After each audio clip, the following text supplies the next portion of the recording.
ان کے حق میں آ گیا تو میں سمجھتا ہوں کہ پاکستان کے عوام نکلیں گے ان کے خلاف، اور پارٹیز بھی نکلیں گی ان کے خلاف، پارٹیز بھی نکلیں گی اور پاکستان کے عوام بھی نکلیں گے۔ اور اگر ان کے حق میں نہ آیا؟ ان کے حق میں نہ آیا تو ان کی چھٹی ہو جائے گی، یہ تو خود جانے والی نہیں ہے، یہ ان کی چھٹی ہو جائے گی۔ تو سپریم کورٹ کو تو فوج کو کہنا پڑے گا، پھر کیا ہوگا؟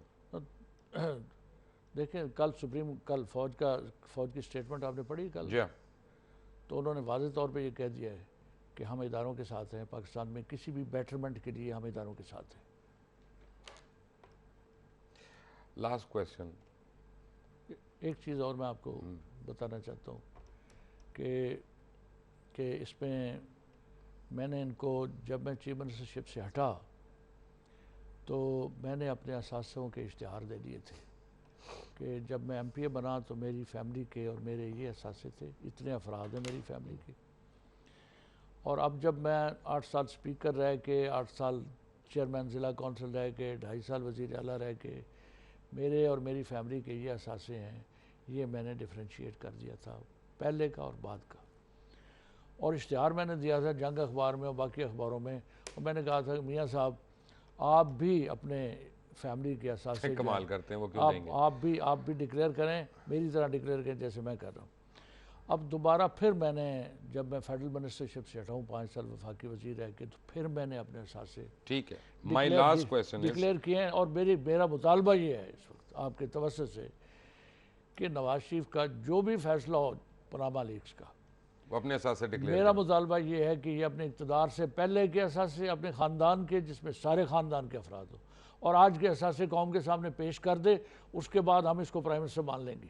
اب مجھے یہ بتائیں، لاسٹ کویسچن اور چھوٹا جواب پلیز، آصف علی زرداری اتنے نیک نام کیوں ہیں خاص طور پنجاب میں، کہ اگر میں آج لوگوں کو یہ کہوں ٹی وی پہ کہ 5 سال میں انہوں نے کوئی کرپشن نہیں کی، اگر کی ہے تو مجھے اس کا ایویڈنس دیں، تو ہر آدمی میرے اوپر الزام لگائے گا کہ میں نے ان سے لفافہ پکڑ لیا، یہ کیا وجہ؟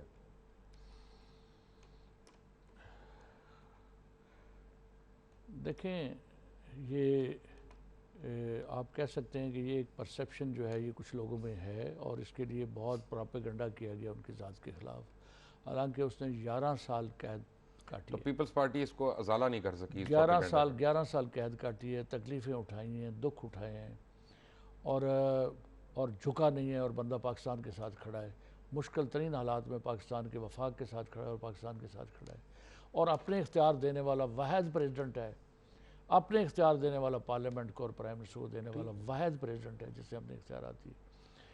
تو یہ چیزیں جو ہیں یہ میرے خیال میں یہ ٹھیک ہو جانی چاہیے، ان کا اصل کریکٹر اور اصل چہرہ جو ہے وہ لوگوں کے سامنے آنا چاہیے کہ محب وطن انسان ہے، دوست نواز انسان ہے، اور پاکستان کا خیر خواہ ہے، اور پاکستان کے غریب عوام کا خیر خواہ ہے۔ Thank you very much. میاں منظور احمد بھٹو کی آپ باتیں سن رہے تھے، اور ان کا ایک خیال کی گنتی شروع ہو چکی ہے، اور میاں نواز شریف کا اب ان کو اقتدار مزید نظر نہیں آ رہا۔ میاں صاحب کو آ رہا ہے کہ نہیں آ رہا وہ تو ان کی تقریروں سے ظاہر ہے، لیکن ایک بات طے ہے کہ میاں صاحب نے یہ بھی طے کیا ہوا ہے کہ پاکستان کے ہر ادارے کے ساتھ جو مرضی ہوتا ہے وہ اپنا اقتدار چھوڑنے کے لیے تیار نہیں ہے، چاہے اس کے بدلے میں جس مرضی عزت کا، جتنی مرضی عزت کا سودا کرنا پڑے۔ انٹل نیکسٹ ٹائم، اللہ حافظ۔